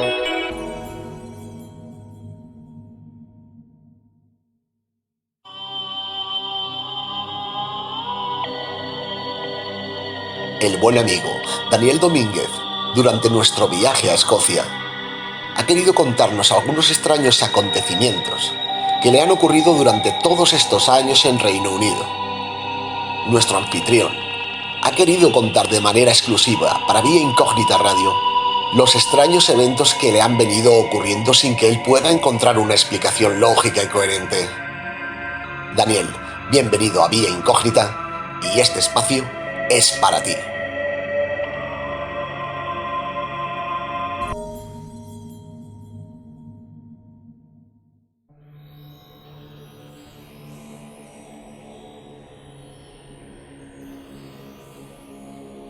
Hola, muy buenas, un saludo a los oyentes de Vía Incógnita. Vengo a relatar algunos de los sucesos que he tenido aquí en Reino Unido. El primero fue cuando trabajaba en el Domino's, era repartidor, y cuando fui a entregar a un pueblecito, a Bamborough, sería a las 7 o 8 de la noche, y fui a entregar a una zona donde tienes un patio interior, está todo rodeado por las casas, y justamente la casa donde tenía que entregar era la más grande que había ahí. Probablemente sería una de las casas que antiguamente pues sería algo como un colegio, cosas así, luego las reforman y las han seguido utilizando como vivienda. mucho en casa porque tendrá sus 100, 150 años fácilmente. Y me acuerdo de que al martes teníamos la promoción esta de 2x1. Entonces me acuerdo que llegué para allí, bajé las pizzas, lo normal, y cuando me acercaba a la casa vi por las ventanas en la parte de arriba, del primer piso, unos críos jugando. Nada extraño de primer momento, lo normal. Estaban corriendo, jugando. Uno de ellos me miró, me saludó, algo normal y contento, lo normal. Los críos ven que llega repartido, llega la pizza, se ponen contentos. Me acuerdo que llamé a la puerta, abrió la mujer y le pedí disculpas porque llegábamos un poco tarde. Ese día había mucho jaleo en la tienda y llegábamos un poco tarde. Y se lo dije, me disculpé y le dije lo normal, lo siento mucho, ahora ya podéis disfrutar de las pizzas, perdón por la tardanza, y ahora ya los críos van a estar más contentos. En ese momento, cuando le prendo los críos, la mujer me miró muy seriamente, con una cara como, ¿qué críos, no? Si, me lo dijo ya, dice, no, si las pizzas son para mí, para mi marido. Entonces, la cara que puso no fue, no sé, fue como de susto, más que de, no sé, una expresión un poco rara. Y se lo dije, no, los críos que están arriba, digo, acabo de verlos y me acaban de saludar. Y en ese momento la mujer, es que me acuerdo de la cara que puso, es que le cambió la cara. Me acuerdo que estaba en el fondo, porque abrías la puerta, había un pasillo, y en el fondo había como una sala de estar, y estaba el marido allí leyendo. Y me acuerdo que se miraron los dos, y la cara que pusieron, no sé, no era como una broma, no me estaba haciendo una broma. No me estaban vacilando en plan, no, tus críos, están los críos arriba, pero te estoy vacilando, no. La cara que pusieron era de extraño, y de que probablemente ya habían escuchado algo, o habrían sentido algo. Porque me acuerdo que es que la escalera de bajada a estas casas antiguas, aunque tengan moqueta, pues son madera por abajo y eso cruje al pisar. Y me acuerdo que se escuchaba como algo bajaba por la escalera, la mujer y el marido miraban como, qué raro. Y esa fue una de las primeras historias que he tenido, que siempre me quedo con la duda de, no sé, estarían los críos arriba, raro, porque si los críos están jugando no los puedes controlar, y en cuanto escuchan la puerta y son las pizzas, bajan corriendo para abajo a ver dónde está, a coger las pizzas, a cenar, porque lo normal me ha pasado 1000 veces eso. Entonces siempre me queda la cosa de ¿qué sería en esa casa o qué tendrán ahí esa gente? Porque no creo que fueran sus nietos o sobrinos o algo de eso. Yo creo que esa gente ya ha tenido que pasar por algo, escuchar algo en esas casas probablemente. Y esta es una de las historias que siempre me ha quedado la duda de si sería real, si la mujer o el marido a lo mejor me estaban gastando una broma, porque, como ya he dicho, era el martes, la promoción 2x1, eran 2 pizzas familiares grandes para 2 personas, yo lo creo demasiado exagerado, pero nunca se sabe por qué. Esta gente, los ingleses, les encanta la pizza y la verdad que se lo dejan para el día siguiente o para el otro más, se lo cenan, se lo desayunan, se lo comen para la comida, o sea que es algo extraño, la verdad. Luego la segunda historia que vengo a contar me pasó cuando estaba viviendo aquí en Swindon, que es el pueblecito donde llevo viviendo desde que vine a Reino Unido, y me acuerdo, era el 31A de Stafford Street, una casa antigua, victoriana. Son casas, como ya he dicho, son muy antiguas, son casas de madera, viga de madera, moqueta, pero eso cruje todo, si es que se escucha todo realmente. Tú estás andando por el piso de arriba y el que está abajo te está escuchando, sabe exactamente dónde estás pisando porque es que se escucha todo, cruje todo. Entonces, me acuerdo que estaba un día y siempre sentía algo, siempre estabas durmiendo por la noche, y aquí las casas, la parte de arriba de la guardilla, como llamamos nosotros la guardilla, tienen como, a lo alto de la escalera, tiene como una puertecita arriba, donde tú puedes abrir y puedes pues, meter cajas, meter estas cosas. No es como una guardilla como las que utilizamos nosotros, que podemos estar haciendo vida ahí arriba, sino que es más bien como un trastero donde puedes guardar cierto peso, no cargarle mucho a las casas, pero bueno, cierto peso sí puedes poner ahí. Entonces, la cosa es que casi todas las noches, no todas las noches, pero casi todas las noches, cuando estaba durmiendo siempre escuchaba como crujidos, como si alguien estuviese pisando en la parte de arriba. Y yo se lo decía a mi novia, le decía, hostia, es que estoy escuchando los crujidos y es raro, porque es que los escucho como si alguien estuviese caminando por la parte de arriba. Digo, que se escuchaba muchísimo. Y decía, no, yo no oigo nada. Digo, pues yo lo estoy oyendo casi todas las noches siempre que estoy durmiendo me levanta el ruido del crujido, y un día decidí pues abrir la tapa, miré por arriba y eso estaba vacío, lleno de arañas, bueno, lleno de bichos, estaba ahí de todo, pero no es una zona donde pudieras andar tampoco. No tienes un fácil acceso donde puedes subirte y estar andorreando, no. Eso es una zona, tienes las vigas arriba de la construcción para el techo, para todo, y no es fácil andar por ahí. Hasta entonces, todo bien, nada raro, no sé, yo pensaba, bueno, no sé, vendrá el ruido de otro sitio, o no sé, cosas así. Pero siempre que estabas, a lo mejor estaba en el salón y escuchaba arriba, escuchaba los pasos, escuchaba un armario, ruidos, y yo siempre le decía a mi novia, le decía, algo pasa aquí, es raro. Y ella nunca se lo ha querido todas estas cosas, siempre la ha dado como, nah, me estás vacilando, me estás engañando. Y decía, no, en serio, aquí pasa algo porque no es normal, estos ruidos no es normal. No es normal que estemos tranquilamente y de que estés escuchando cómo está crujiendo arriba, que yo hasta en un momento llegué a pensar, coño, a ver si va a ser el vecino que por alguna situación tiene acceso a nuestra parte de la guardilla, y yo qué sé, y se está metiendo por ahí para guardar cosas, o no lo sé. Ya me estaba volviendo un poco loco. Y un día empezó, se lo dije, y digo, ¿estás escuchando? Estábamos en el salón, me acuerdo aquel día, y se lo dije, mira, ¿estás escuchando arriba? Y él también lo escuchaba como los pasos en la parte de arriba, como si estuviesen en nuestra habitación. Y digo, ¿lo ves? ¿Lo estás escuchando? Nada, es una broma. Digo, no es una broma, escúchalo. Y es que escuchamos también la escalera de bajada, cómo crujía, y ahí no había nadie, si solo veíamos los dos solos. Y ese día ya empezó también ella, aquí algo pasa, ya algo raro hay aquí. Y se lo decía, digo, no te rías, porque a ella le gusta siempre reírse, hacer las bromas. Yo decía, no te rías, que de verdad que algo está pasando aquí. Vale, os pongo en situación. Nosotros teníamos el salón, subías una escalera para arriba y llegabas justamente ahí al baño y a dos habitaciones que teníamos. En una de esas habitaciones, pues tenemos una impresora, que no le damos mucho uso a la impresora, así que siempre la teníamos. Aquí todos los enchufes tienen el botoncito para desconectar la electricidad, para tener un ahorro de energía. Que mira, pues lo bueno que tiene este país, casi todos los enchufes tienen esa opción donde desconectas y no tienes que estar los aparatos en stand-by. Entonces, siempre la impresora, como utilizábamos poco, principalmente para imprimir los billetes de avión cuando viajábamos y poco más, la apagábamos y le quitábamos la energía. Estaba desconectada de la energía. Y yo se lo dije a Miri, digo, ¿estás escuchando eso? Hay alguien ahí arriba. Y ella siempre estaba riéndose. Digo, no te rías, porque de verdad yo siento que aquí hay algo. Y en ese momento escuchamos la impresora. Lo normal, cuando tú le das corriente a la impresora, se coloca los cartuchos y hace ese típico ruido. Y automáticamente lo hizo solo. Y en ese momento nos miramos, mi novia y yo, y se lo dije, digo, vamos para arriba. Digo, lo acabas de escuchar como yo. Y cuando subimos para arriba, la impresora no tenía corriente. Estaba desconectada de la corriente, no se podía haber activado y colocarse los cartuchos por sí solo porque no tenía corriente eléctrica. Eso fue una de las situaciones que en ese momento ya, ella también cambió en ese momento, ya dijo, pues sí puede ser que haya algo, sí. Porque en ese momento la verdad que sí fue un poco más de susto, porque te lo digo, era como que estabas en el salón y escuchabas algo que bajaba para abajo, siempre algún ruido de algún armario, porque eran armarios de estos están empotrados, pero puertas muy antiguas, es que abrías y es que todo cruje, la verdad. Esta humedad que hay aquí, yo que machaca toda la madera y es que se escucha todo, la verdad.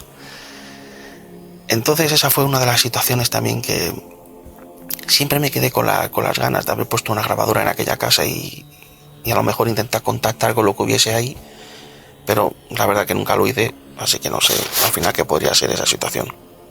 Y estas han sido algunas de las historias que me han pasado por aquí desde que llevo viviendo en Reino Unido. Tengo algunas anécdotas más, historias que contar de situaciones un poco extrañas que he vivido por aquí. Pero bueno, estas dos han sido algo que nunca he conseguido encontrarle un poco la lógica del por qué. Pero bueno, muchas gracias a Luis Merino por darme la oportunidad de contar mis historias aquí en este estupendo programa que él tiene, que está haciendo, que realmente me encanta lo que está haciendo. Así que muchas gracias a todos vosotros también por escucharlo y que tengáis una muy buena noche.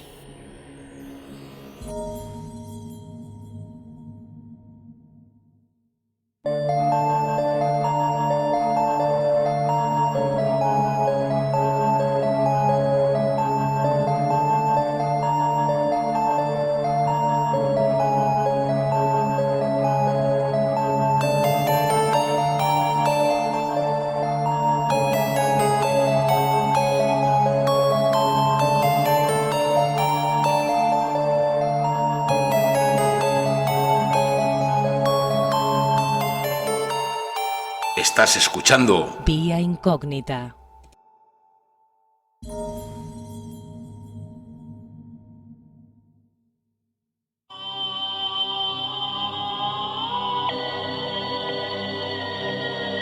Hoy vuelve a estar con nosotros Juan Miguel Marsella, investigador y escritor de 2 libros, 50 lugares embrujados de Madrid y 50 lugares mágicos de la Sierra Madrileña. Libros que tenéis disponibles tanto en formato físico como en digital a través de las diferentes plataformas. Además podéis poneros en contacto con Juan Miguel a través de Facebook y el resto de redes sociales, incluyendo TikTok. Hoy viene a hablarnos de la leyenda del lago Sanabria, una leyenda de origen extremadamente interesante. Juan Miguel, bienvenido a Vía Incógnita y este espacio es para ti.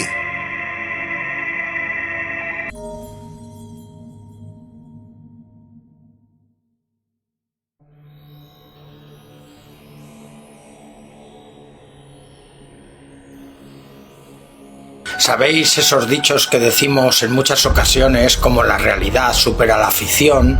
Las leyendas siempre tienen algo de realidad. Cuando el río suena, agua lleva.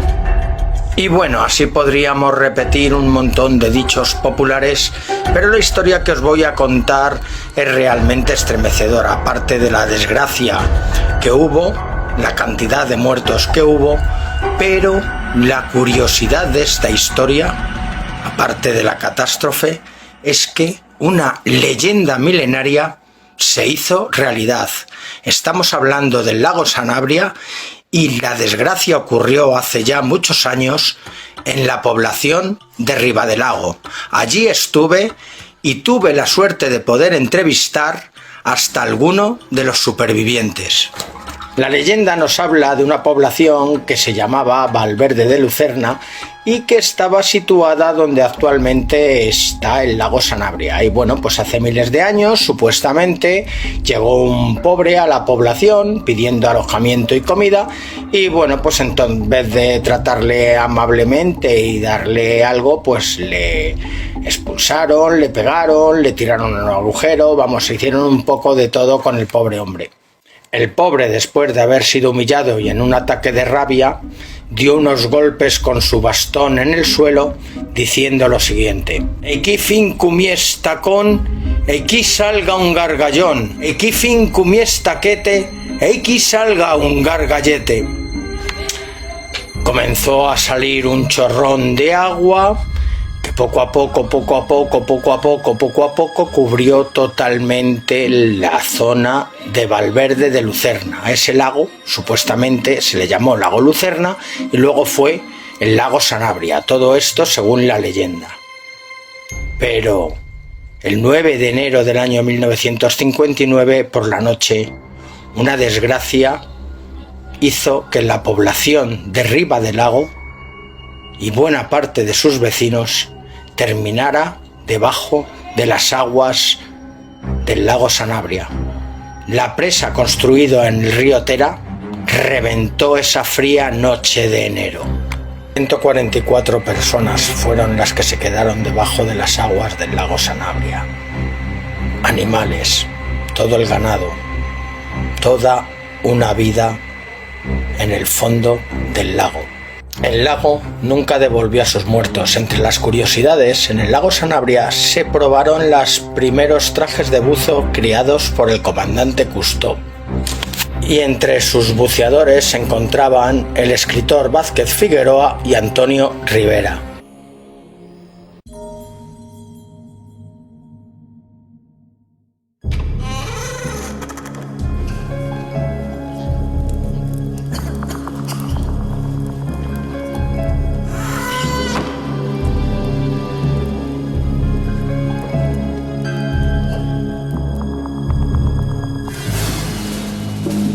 Estás entrando en la sección Curiosidades.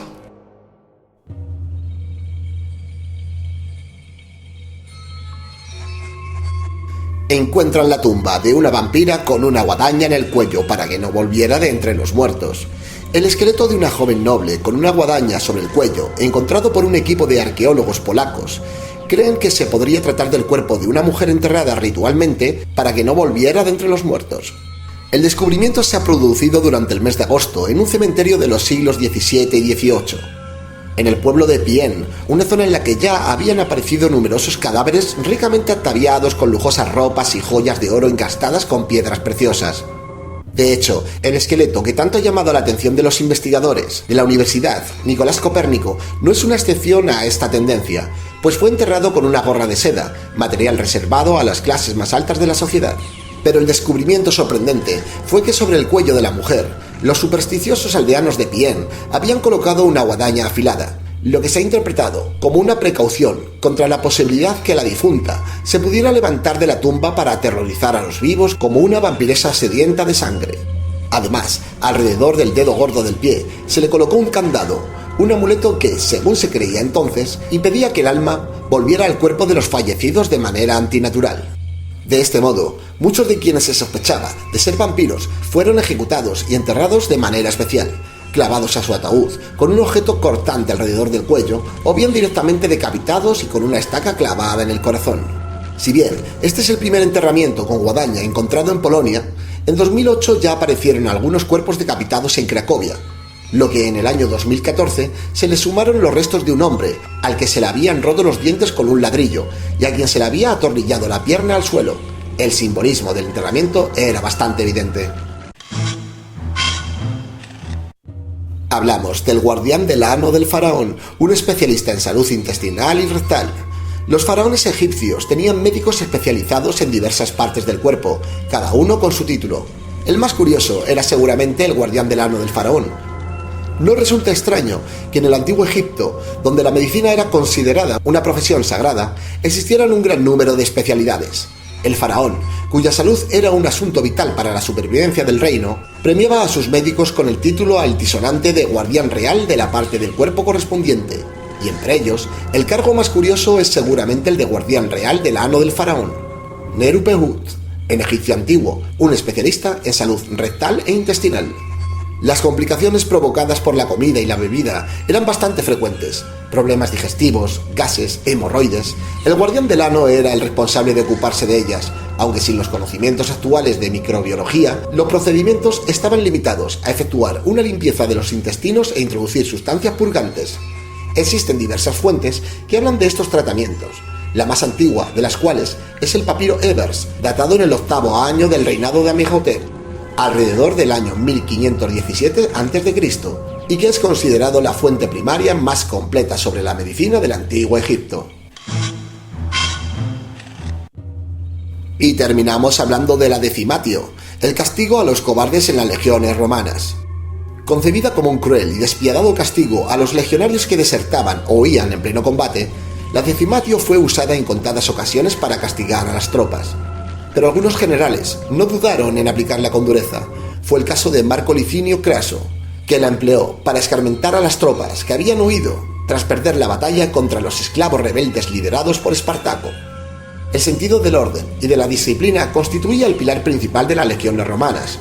Acatar las órdenes sin resistar era uno de los rasgos que hicieron del ejército romano uno de los más poderosos y perdurables de la historia.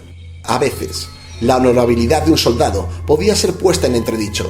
Las continuas escaramuzas en las que se veían involucradas las legiones a lo largo y ancho del imperio generaban más de una duda entre los legionarios, que se veían obligados a luchar en los densos bosques de Germania, contra un enemigo muchas veces invisible y que se les venía encima sin saber cómo. Este sería el caso del protagonista de la historia de Riturus, o en los áridos desiertos de Judea, o sofocando un levantamiento de esclavos. Para aquellos soldados que osaban desertar, que huían en pleno combate demostrando una cobardía inaceptable en un legionario romano, o que incluso se atrevían a cuestionar las órdenes recibidas, había un castigo que, si bien era excepcional, era de una enorme crueldad. Transformar la cohorte o los cohortes implicadas y separar a los legionarios en grupo de 10 hombres, se pasaba entre ellos una bolsa con piedras de color, negras o blancas, o con cualquier otro tipo de juego de azar. Y el desgraciado que tenía la mala fortuna de escoger el color erróneo debía ser castigado por sus propios compañeros, apedreado y apaleado hasta la muerte. En la mayoría de los casos, los legionarios castigados ni siquiera recibían sepultura. La brutalidad del acto despertaba sin duda reticencias entre los compañeros de los escogidos para morir, pero cualquiera que se negase a llevar a cabo la orden era ejecutado en el acto, y los supervivientes eran obligados a dormir fuera de la empalizada del campamento y se racionaba su dieta, en la que se cambiaba el trigo por la cebada. Una vez que los soldados han cometido una falta grave, su jefe los reparte en grupos de 10, tomando un soldado de cada grupo mediante sorteo, y este es el condenado a muerte a manos de sus propios compañeros.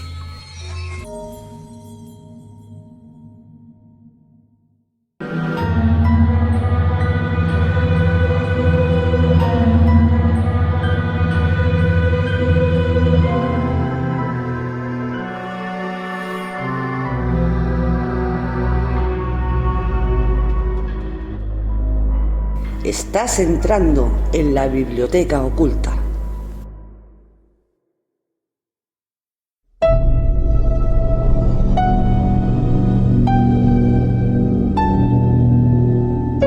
Hoy en la biblioteca oculta, narcóticos para practicar aquelarres y la catoptromancia, extraído del libro Enciclopedia de las Artes Oscuras, de Inés Marichalar y José Aníbal Campos.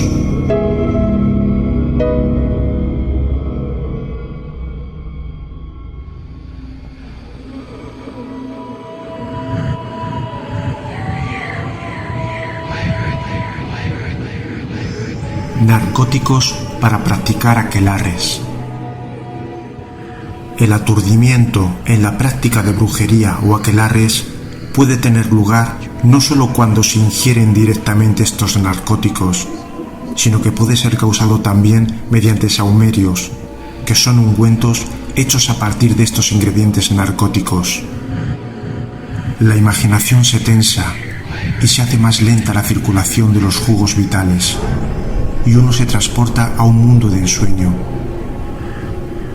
Cuando tiene lugar este tipo de narcosis, el estado natural del cuerpo queda inhibido. Según sea la naturaleza orgánica, este tipo de narcosis puede causar un mal mayor o menor, como la apoplejía, la locura o el frenesí. Por eso son necesarios los preparativos anteriores, porque en las manos de alguien no versado, todos los presentes, incluida la propia persona, corren grave peligro. Todo el arte de estos secretos consiste en la proporción adecuada a la hora de mezclar los ingredientes.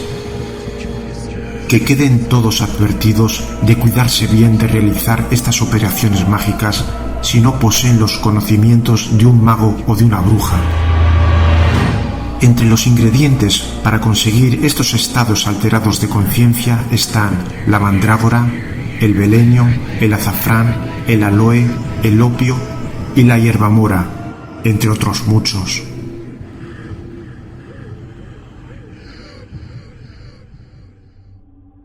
La catoptromancia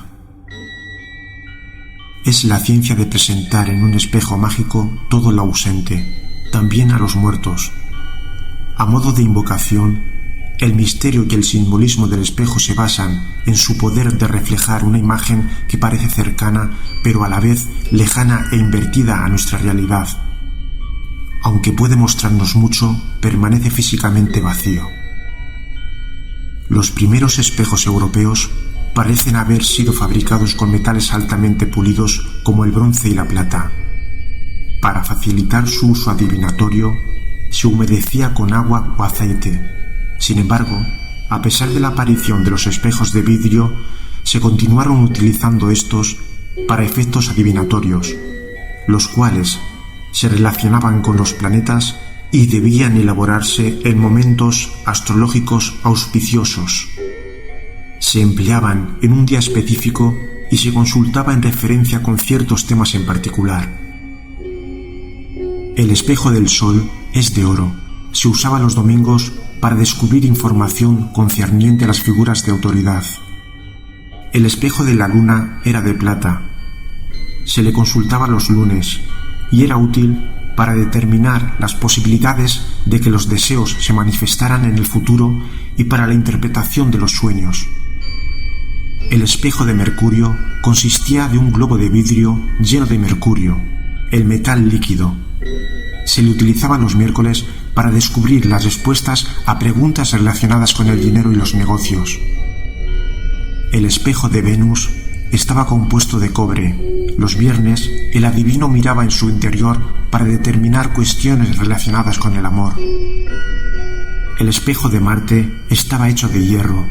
Se acudía a él los martes para buscar consejo respecto a discusiones, juicios y otras situaciones similares. El espejo de Saturno estaba elaborado de plomo, propio de los sábados. Revelaba el paradero de objetos perdidos y descubría secretos. Por último, y a modo espírita, se utilizaba para contactar con los muertos.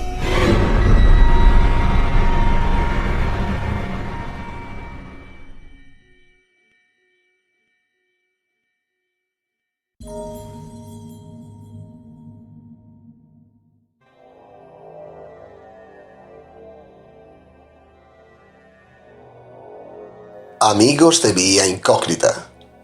Escocia se tornaba con un caprichoso viaje de 5 días, donde la verdad, descansar, más bien se descansa poco. El esfuerzo mereció la pena, muchos madrugones, muchas horas de carretera y otras tantas de caminatas por senderos, bosques y montañas, para comprobar una belleza desde hace tanto que deseaba ver y que terminaba por cumplir ese sueño de juventud con un viaje sin precedentes. Ahora me vienen recuerdos salteados de todo aquello. Nos faltó por ver el norte de la isla de Skye, un bello lugar donde entre sus senderos rocosos, cascadas y cataratas nos cayó la mayor tromba de agua de nuestro viaje. Recuerdo las Highlands, unas montañas que imponentes se alzan ante la vista del caminante, como si de gigantes de cuentos se tratara y que nos hace sentir muy pequeños. Recuerdo Lago Ness. Ni siquiera suponía que era tan sumamente largo y tan sumamente ancho. Casi te da la sensación de estar en un mar. Recuerdo todos aquellos castillos emblemáticos, místicos y encantados, donde sus paredes representan sin lugar a dudas el exceso de humedad, la oscuridad de sus piedras y el inexorable paso del tiempo que hizo mella entre sus muros. Recuerdo sus personajes históricos, donde Escocia ha sido protagonista de múltiples batallas por el dominio de tierras, fortalezas y linajes de sangre. Recuerdo sus estructuras y su arqueología, mezcla de diferentes épocas, que dejan su impronta para disparar la imaginación del visitante. Y cómo no, recuerdo la ciudad de Edimburgo. Es aquí, donde en uno de sus oscuros callejones, un callejón cargado de leyendas, de fantasmas, de asesinatos, en unas escaleras escabrosas que descienden hacia la parte del casco viejo donde tuvimos una extraña vivencia.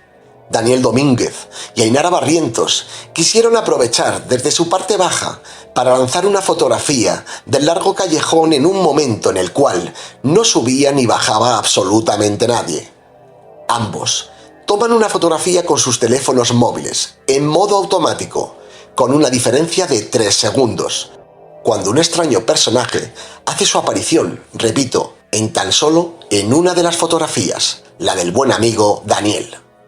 Un personaje que parece que extiende su mano, ofreciendo algo desde la parte media del callejón.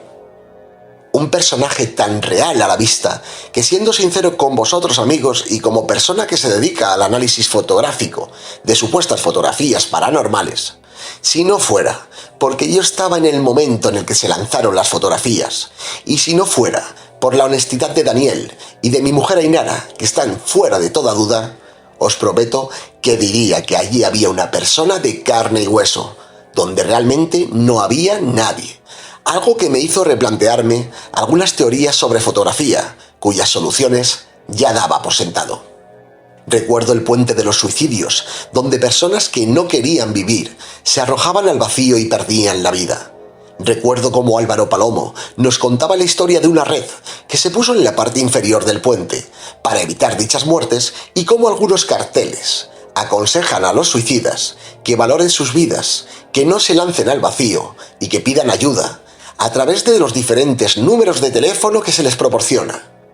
Lamentablemente, allí donde la picaresca hace su trama, y muchos de estos números se dedicaron en su momento a estafar con elevadas tarifas de llamadas a todos aquellos cuyo único deseo era buscar un motivo para continuar viviendo.